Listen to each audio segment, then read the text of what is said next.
Hi! Welcome to our Ajitha enterprises. ఈరోజు నేను నా బిజినెస్‌లో నేను యూజ్ చేసే కొన్ని టాప్ సీక్రెట్స్ అనేవి మీకు చెప్తాను. బిజినెస్‌లో అందరూ చెప్తారండి. బిజినెస్ ఎలా స్టార్ట్ చేయాలి? బిజినెస్ ఎలా ముందుకెళ్ళాలి అని. బట్ నేను నా ఛానల్‌లో ఈరోజు కొంతమందికి యూజ్ అవుతుందని చెప్తున్నాను.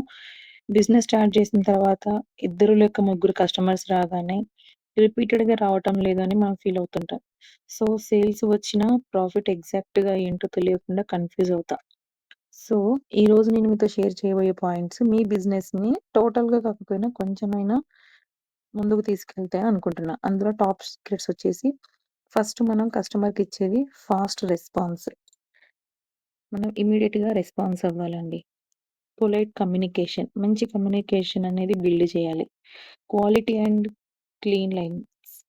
అంటే ఎంత క్లీన్‌గా ఉంటే అంత బావుంటుందని ఆ ప్రొడక్ట్ గురించి ఎక్స్‌ప్లెయిన్ జేయాలి.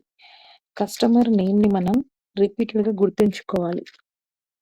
లాస్ట్ ఆర్డర్ ఏదైనా ఉందనుకోండి, దాని రివ్యూని మళ్ళీ గుర్తు జేయండి. ఫర్ ఎగ్జాంపుల్ నా బిజినెస్‌కొచ్చేసరికి నేను ఎవరికైనా ఆర్డర్ డెలివరీ చేసిన తర్వాత ఒత్తులు ఏవైనా కొంచెం పచ్చిగా ఉన్నాయనుకోండి, ముందే జెప్పేస్తాను. వాటిని డ్రై ప్లేస్‌లో పెట్టండి. కొంచెం లాంగ్ లాస్టింగ్ ఉంటాయని చెప్పడం.